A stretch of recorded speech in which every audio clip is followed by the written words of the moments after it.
Hi everybody, welcome to the Astrology Chat for July 5th, 2023.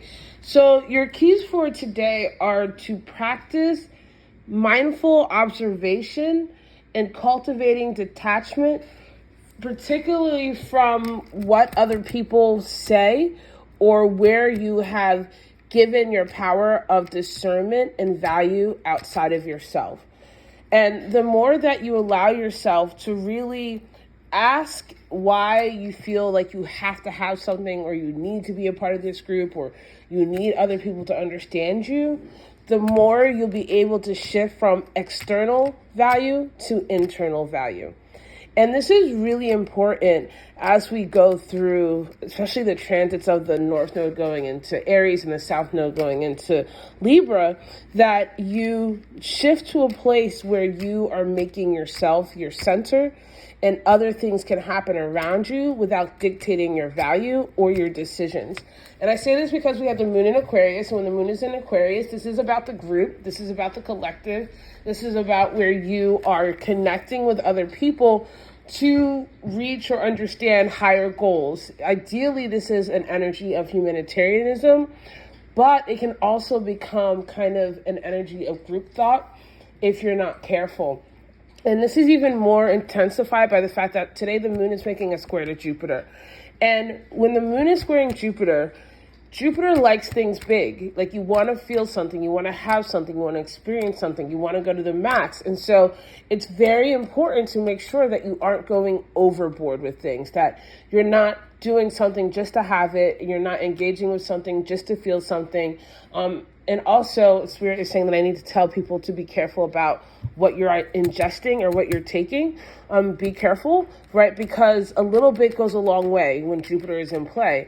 And when the moon is squaring Jupiter, there is this desire to expand, and just to have something can lead to lowering your standards, engaging in behavior or connections that aren't necessarily healthy or aimed for your higher good. And because it's Jupiter with Uranus, I want to also say that there is an electric energy to Jupiter right now, right? There is this kind of wild card energy about what is possible. And that can be a good thing if you allow it to come from a place of, is this good for me? Are my associations good for me? And are they healthy, right? You don't have to be seen or understood by everybody. You know, if you're everybody's cup of tea, honey, then you're not strong enough.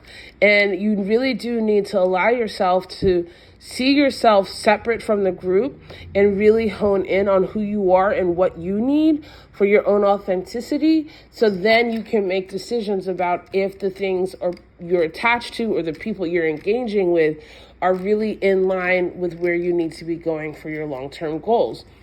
And I'm not saying that there aren't beautiful opportunities in the day. There are.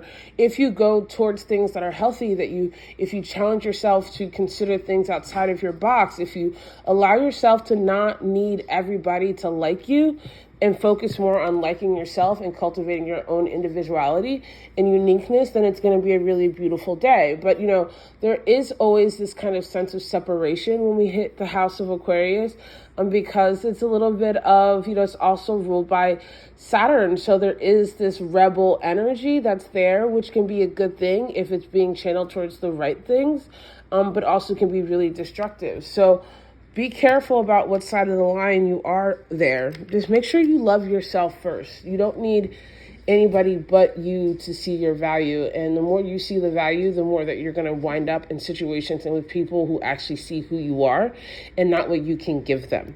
I love you guys so much, and I'll see you tomorrow.